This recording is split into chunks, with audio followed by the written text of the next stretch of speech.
Muitos.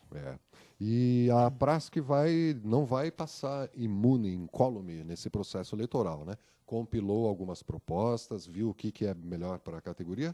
E como é que vai ser? Vão apresentar para os candidatos? Vão chamar e apresentar? Vão juntar todos e dar uma tacada só? Como é que vai ser esse processo? Num primeiro momento, a Prasc, em Assembleia Geral, aliás, em uma Assembleia e em uma convenção dos seus associados aqui em Florianópolis, nós deliberamos que não faríamos reuniões no primeiro turno, né, com os candidatos.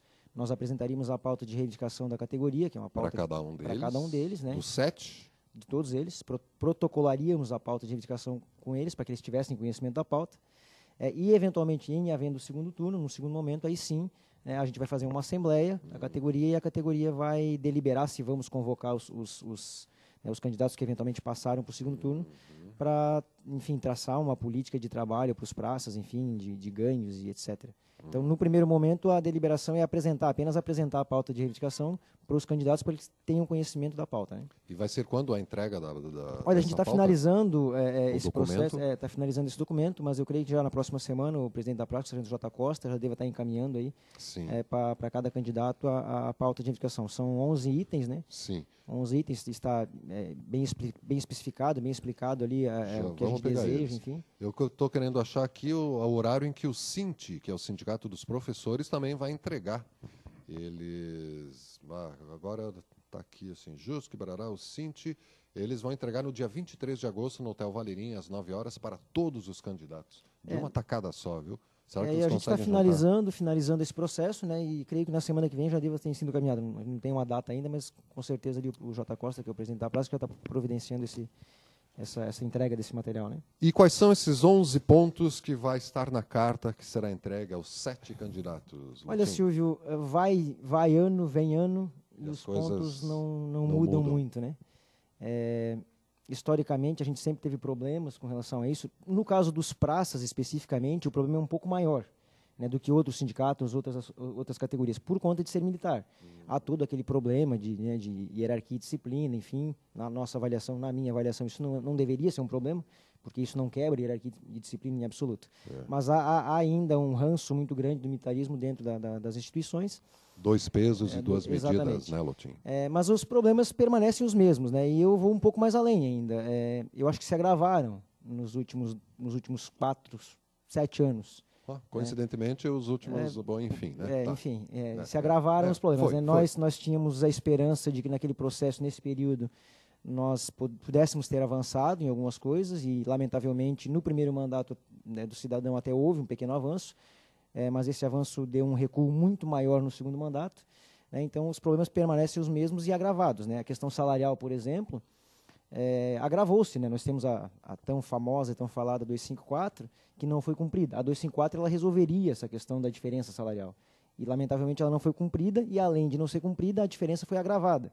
Né? Hoje chega em 1 para 10, mais ou menos, né? A diferença salarial. Meu Deus do céu. E a própria lei determina que é 1 para 4, como todos já devem saber, né? Então ela se agravou substancialmente nesses últimos anos aí.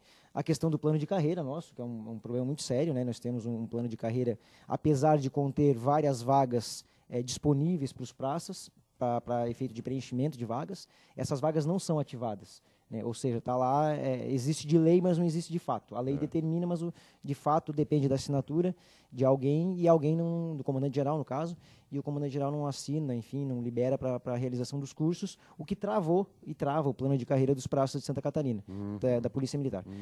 Por outro lado, e para fazer um contraponto com relação a isso, no caso da carreira dos oficiais, não, tá tudo de vento em popa, fluindo, tudo sem problemas, né? Tivemos aí oficiais, inclusive, que foram agraciados com 2 promoções em 4 ou 5 anos.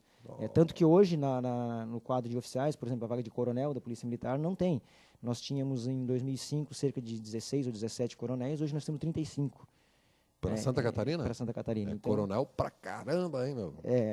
Tem cadeira para todos esses? Tem certas perguntas que têm que ser feitas, né, em determinados momentos, e uma delas é para que tanto, né?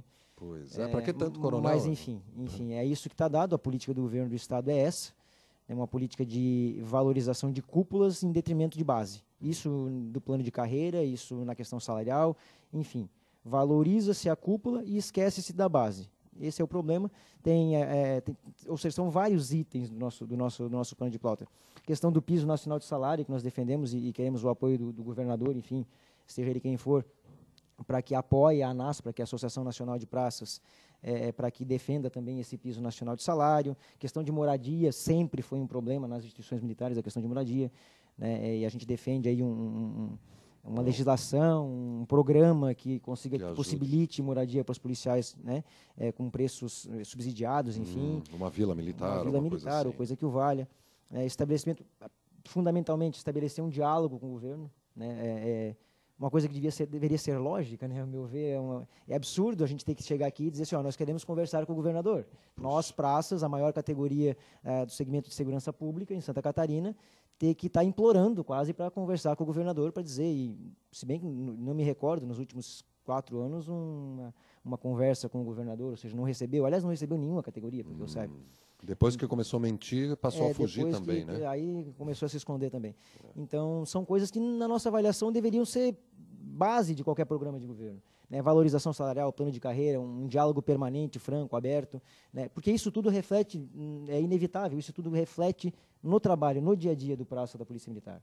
Né? Se você é maltratado, se você é escorraçado, se você ganha mal, enfim, não há como não linkar um tratamento desumano com o trabalho prestado pelo policial. Então, e o governador, em tese, deveria querer o bem do Estado, né? Imagino que seja isso. Pelo menos é o que eles dizem na propaganda de televisão. Em tese, né?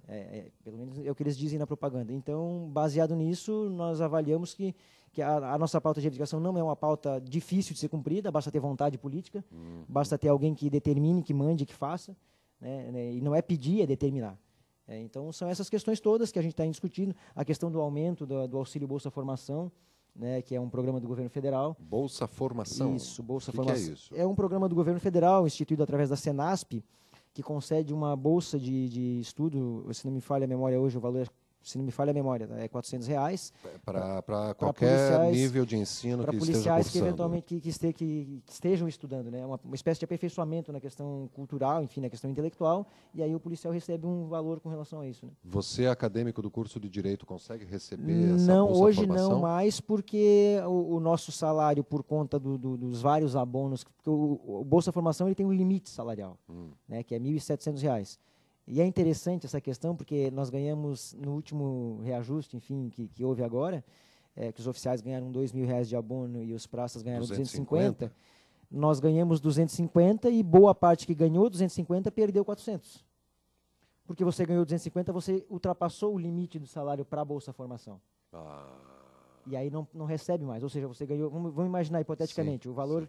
Passou daquele limite, o valor do Bolsa não pode Formação mais hoje, se não me falha a memória, é R$1.700. Se o cara ganhava, se o praça ganhava lá 1.600, ganhou 200 e ele ganhava a Bolsa Formação. Então ele ganhava 1.600 mais o 400 do Bolsa Formação. R$2.000. R$2.000. Se ele ganhou 250 de abono, ele vai passar de 1.600 para 1.850. Mas por conta disso, por conta de ter passado o teto, ele perde o 400. Passou os 1.700. Exatamente. Então a gente defende aí um aumento desse valor do teto de Bolsa Formação.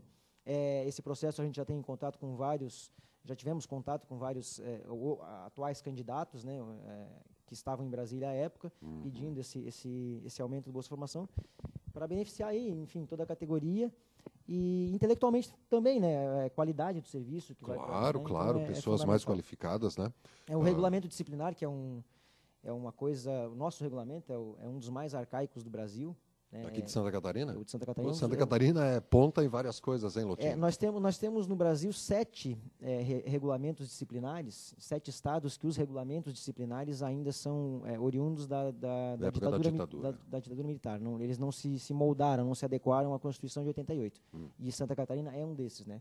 Então a gente defende aí uma revisão, inclusive extinguir esse nome regulamento, que já por si só já é impositivo, né?